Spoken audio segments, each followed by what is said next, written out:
Hello to all my BC WrestlePod nerds out there, and welcome to another rendition of the Takedown Troop, your weekly TNA review here at the BC WrestlePod channel on YouTube and Twitch. I am your host, Mikey, and you're in for a treat because I will be rocking it solo this evening. First, a happy 4th to everybody who is celebrating it. That is where most of my other co-hosts are at, or at conventions and stuff like that as well. So I will be holding down the fort this evening for TNA. We are just 2 weeks away from Slammiversary, which has me all excited. And more information on that at the very end of the review. So I will be taking you through the Thursday, July 3rd edition of TNA. I'm going to be getting all this together. We're going to quickly go through everything. This is going to be fun. I can't wait. I'm excited to talk about this week's TNA. A little bit of an improvement over last week as we're finally getting more matches made for Slammiversary and things are falling into place. So before we get into all of that, though, however you found us here at BC WrestlePod, whether it be through the algorithm, word of mouth, or you just stumbled upon us randomly, thank you for joining us. If you would be so kind to follow us on YouTube by hitting the subscribe button and the bell notification if it tickles your fancy, or if you want to follow us on Twitch and Kick. But if you can't commit yourself to watching full-length reviews, if you subscribe or follow us on those platforms, you can follow us at BC WrestlePod on the social medias, where we pretty much have summarized video clips of all the important talking points, as well as report cards for all the weekly shows and the pay-per-views and special events that happen in the world of professional wrestling. And finally, you can find our merchandise available at fourthwall.com/BC WrestlePod, where we have merch for all of our review teams, our summer collection, our pride collection, and our collection for anti-establishment kind of stuff. And all our collections have charities attached to them, where part of the proceeds for those will be donated to charities, which I'm really happy about. But with that out of the way, let's just jump straight into TNA this week. So this week for TNA, I really enjoyed this a lot better. I feel like the pacing was better and the matches were a little bit more cohesive. So let's just jump straight into it because we kick things off this week with a Knockouts tag team match. We have our girls of the Inspiration taking on the team of Victoria Crawford and Tessa Blanchard. So my biggest complaint and our biggest complaint that we discussed last week is that the Inspiration returned at Against All Odds, and then we really haven't kind of seen them interact with the House of Elegance, who they returned to feud with for the Knockouts Tag Team Championships. But it seems that we're slowly getting back into this. We are shown a little bit before this match starts of a behind-the-scenes brawl that the Inspiration and the House of Elegance had at a signing after Against All Odds a couple weeks ago. But now that we find ourselves having a tag team match against Victoria and Tessa. So it is important to say this, because it comes into play after this match is over, that we have Indy Hartwell on commentary with our commentary team. And so as far as the match goes, I actually thought that this was a pretty standard Knockouts tag team match, which is not a bad thing. I love 3 out of the 4 of these people, and y'all could probably guess who. I think putting Tessa in a tag team is actually good for her, because it keeps her away from the singles championship. As we all saw from Rebellion, it didn't really work out to have her be a singles person, so she's teaming up with Victoria Crawford, who these two are representing the Robert Stone brand, even though Robert Stone is no longer in TNA since he lost his match to Santino and got thrown out. But this was a standard Knockouts tag team bout. Ultimately, the Inspiration would pick up the victory by pinning Victoria Crawford, and that is because Tessa, when she got thrown out of the ring towards the tail end of this match, instead of going back in to help Victoria, she ended up coming face to face and throwing blows and having a screaming match with Indy Hartwell on commentary, which allowed the Inspiration to pick up the win. And so Tessa and Indy begin to brawl a little bit. Indy gets on the mic and she tells Tessa that, you know what? I'm tired of this back and forth. We're fighting. So I am going to have a match. I am setting a match. It's me versus you, Tessa, at Slammiversary in New York. And so from that segment and from the Inspiration winning this tag team match, we are told after this segment ends that we have 2 more matches made for Slammiversary. The first being for the TNA Knockouts Tag Team Championship of the Inspiration defending their titles. Well, the Inspiration challenging the House of Elegance, for their Knockouts Tag Team Championships. I think this is going to be a fun match. We will make final predictions in 2 weeks. I'm really hoping. I love the House of Elegance, but I really want to see the Inspiration pick up these titles because I feel like the House of Elegance have kind of beaten all the Knockouts tag teams that we have in this division. And since Spitfire is no more, since they are broken up after losing to the House of Elegance back at Under Siege, hopefully we'll see what happens with all of this. But the other match that is made, of course, is Tessa Blanchard versus Indy Hartwell. I'm really rooting for my girl Indy here to pick up the victory here, to give her like a first big win here in TNA since signing with the company since April at Rebellion. But we got these 2 matches, and hey, I'm never going to complain about more women being added to the card. I think it's always important. So we move on from here into what would be our next segment, which is the face-to-face.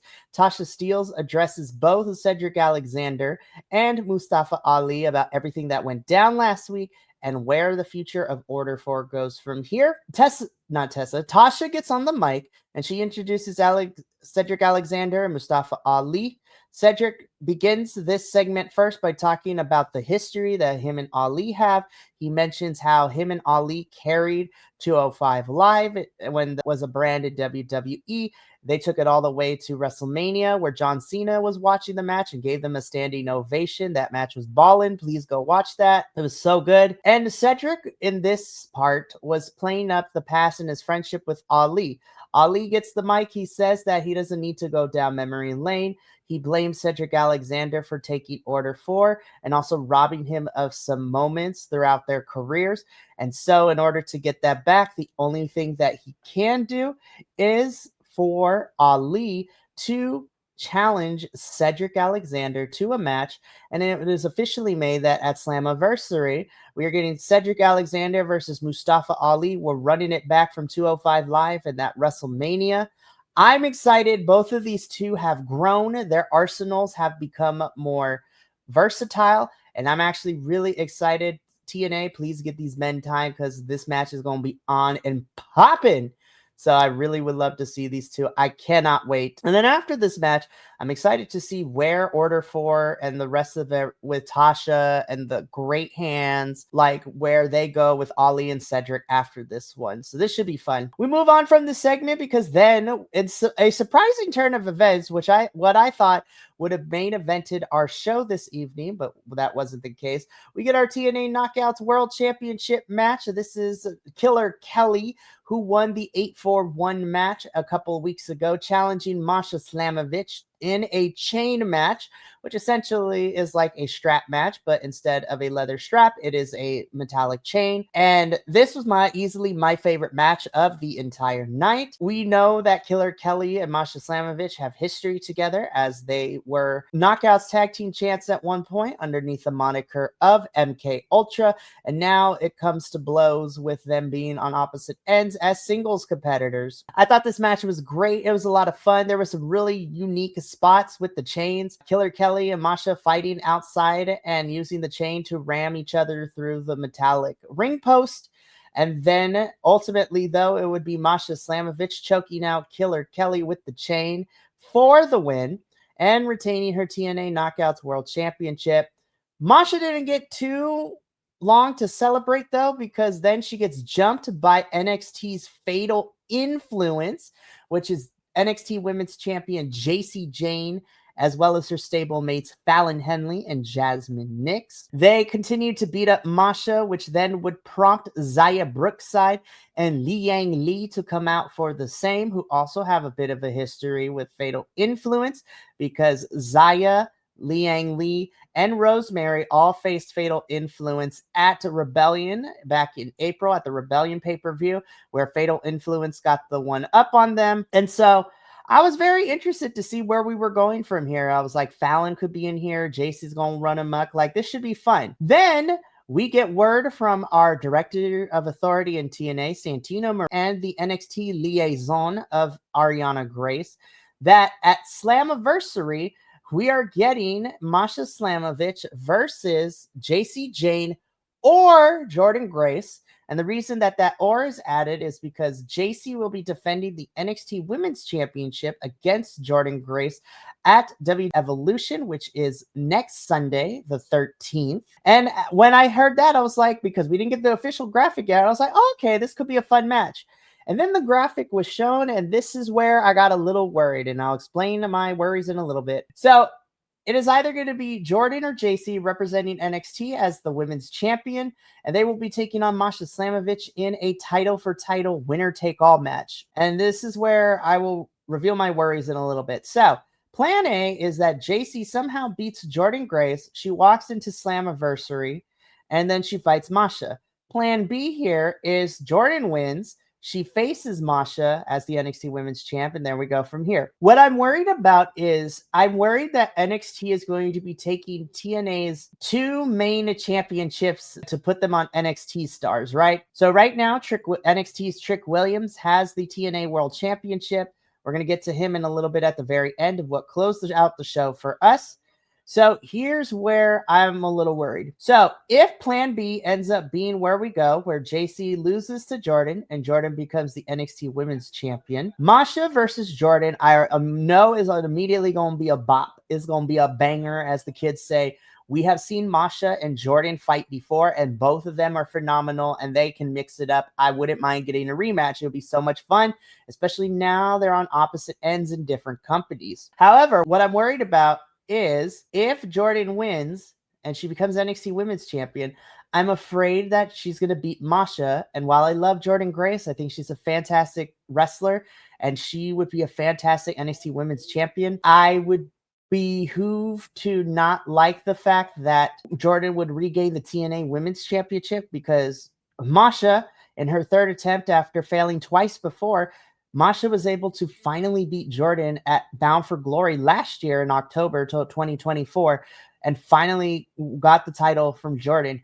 I'm afraid for Jordan to get the title back, because then the last 2.5 years of Masha finally being able to beat Jordan to get that title, I feel like would diminish that accomplishment. Now, if JC ends up walking out, I'm a little less worried about it. And I would hope and pray to the wrestling gods that Masha would beat JC so Masha can both go in TNA and NXT to fight. I'd rather see Masha go over to NXT and split her time between TNA and NXT so she could defend the NXT Women's Championship against that NXT Women's locker room, which would give Masha so many new opponents. So Jordan, but if Jordan were to take the title, or if somehow JC would take the title, I feel that it would be a disservice and it would kind of suck for TNA going into the next Big Four cycle, which would be Bound for Glory, because when Slammiversary is over, it's going to be Emergence in August, then Victory Road in September, and we finally end out with Bound for Glory in October. So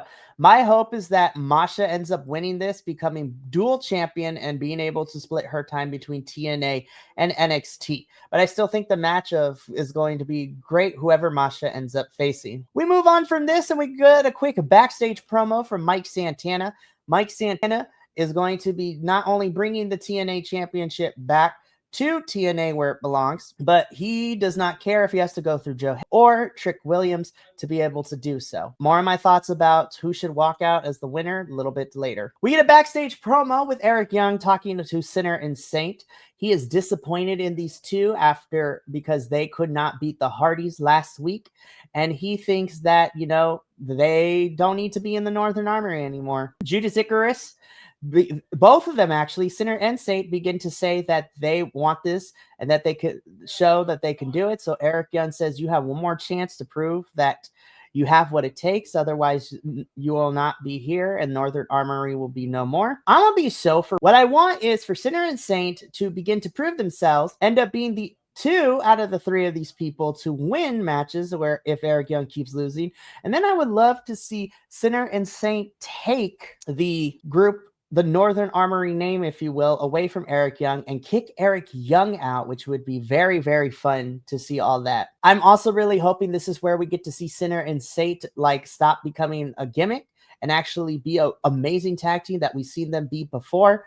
So hopefully this will lead for good things for them, but only time will tell whether or not that is going to be the case. We then get this match next up. This is a singles match, Matt Cardona versus Eddie Edwards. So for the last couple of weeks, Matt has had some beef with the system and them talking all the smack. He wants to know where his friend Brian Myers, who's in the system, stands with all of this. And so this was a nice back and forth match. And towards the tail end of this, Eddie Edwards tries to go for the shenanigan tactics by using the system ring to do a knockout punch to Matt Cardona. But surprisingly, Brian Myers stops him from using it, which would allow Matt Cardona for the schoolboy roll up and to pick up the victory. I don't know if this is going to be a facade, if this is for real, but Brian Myers is having some confliction because he is best friends with Matt Cardona, and I'm very interested to see whether he's going to continue to side with the system or if him and Matt are going to go back to being a team. But before we can get any answers to that, the lights go out, and then we find ourselves Matt Cardona being beat up by NXT's Dark State. So it's kind of funny because last week during our NXT review, Will and I talked about how NXT hasn't really been doing too much with Dark State. We forgot that they existed until they cut their promo. But now what they said 2 weeks ago, where they said that if NXT ain't the place to be, I know where we can be. And I was like, ooh, where are they going? So Dark State has officially entered TNA. They're causing a ruckus. Could this be the turn that the system needs where we could see them potentially become face? Because now that Dark State has entered and is running roughshod over TNA, we need a faction to take them down and to stop them from running roughshod in TNA. So could we possibly see the system turn babyface for a little bit to take down NXT's Dark State? I actually would like that. It does give Dark State something to do. It would allow the system to become faces to protect the company that they work for. But who knows what direction this story is going to take. So I'm going to follow this one as the weeks go on. During the break, when all of this was going down, we see that the hometown man was attacked at DMAS. Sammy Callahan is backstage trying to help him, calling medics there. So Sammy and the hometown man seem to have created an allyship of some sort. So we are going to see where this leads to. If we get something for Slammiversary, this should be a lot of fun. But this happens before we get into our next match, which is Jake Something versus Mance Warner. Unofficially, this ends up being a number one contenders match for the TNA International Championship. And the winner of this match will go on to face our TNA International Champ, Steve Macklin. This match doesn't go on for too long. These two big boys do Hoss things. They fight each other, but this ends in a no contest because then Mance attacks Steve Macklin, which then causes a brawl between everybody. And then backstage, the brawl continues to happen where Steve Macklin gives both Mance and Jake a match for next Thursday on TNA for the International Championship. So I'm very interested to see how that triple threat is going to go. This should be a really, really fun match. So originally, we were supposed to get Trey Miguel of the Rascals taking on one half of the TNA Tag Team Champs in Nick Nemeth. But because Trey Miguel is suffering from a hernia injury, his tag team partner, Zachary Wentz, is pulling double duty because he faced Ryan Nemeth last week. So he's facing Nick Nemeth this week. Accompanying Zach to the ring is, of course, our honorary rascal, Myron Reed, who we love in this household. This was a fine back and forth. This was a standard, the tag team champs are going to work one-on-one to face all their Ryan Nemeth causing a distraction, which will allow Nick to pick up the victory against Zachary Wentz. And like I said, we are getting a Fatal 4-Way ladder match at Slammiversary with Ryan and Nick Nemeth defending their titles against the Rascals. If Trey cannot compete, hopefully we'll see who ends up teaming up with Zach. And they will also be taking on the Hardys as well as First Class. So very interested to see how we're going to get all that. But we finally reached the end of the show, in which we get our final segment of the evening, which is the King's Speech, which is Frankie Kazarian's new talk show host. Look, Frankie Kazarian, the person and the wrestler, is really good. His character right now in TNA is trash. I cannot stand it, but he's doing his job. So Frankie Kazarian on the King's Speech calls down both Joe Hendry and Mike Santana. I already figured this is how it was going to go. Frankie Kazarian tries to do a pseudo interview with both of them, but it's more so to be there where he does all the talking to try to embarrass Joe and Mike. He tries to interview Joe first, but then takes away the mic and begins to talk, tries to does the same thing with Mike. But Mike Santana ain't playing these games out here, man. And and Trick Williams is here, by the way, too. Forgot to mention that. Mike Santana speaks and he talks about that, he ain't playing no games. And honestly, Mike is just honest. He's like, Joe, I respect you, but I am going to be taking this TNA championship. I'm not going to be, a gimmick, a walking gimmick like you, Joe, or a fake gimmick like you, Trick. I'm the realest they come, and come Slammiversary in New York, I'm going to take that title back. Joe Hendry then gets a chance to speak. He says that the crowd still believes in him, so he should be the one to take the title back.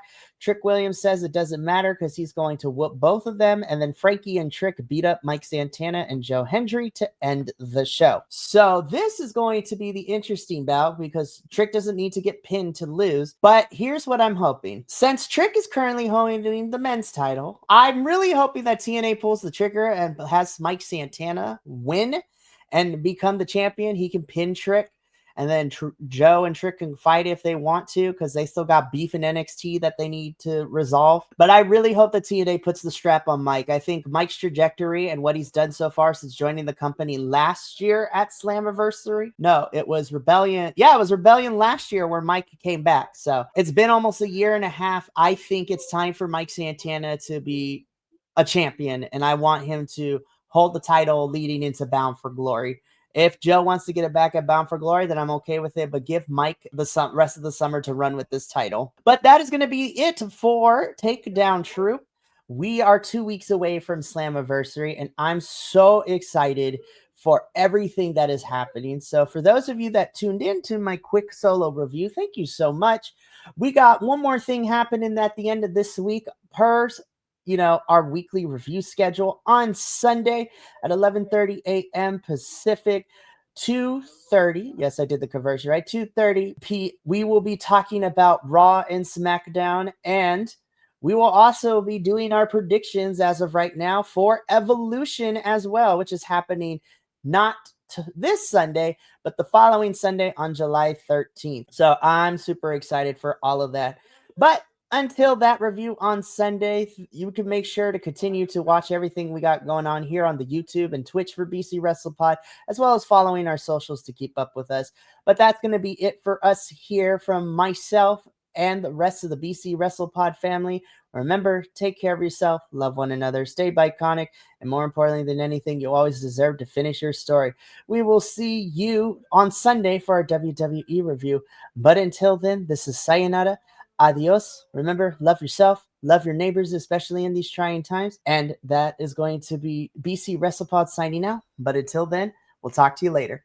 Peace. Thank you so much for tuning in to another Vibe Tribe production. What's going to happen next time? Well, you're going to have to tune in to find out. But until then, remember, take care of yourself, love one another, and as always, make sure that you keep the good times rolling. Thank you for being here, and we'll see you next time.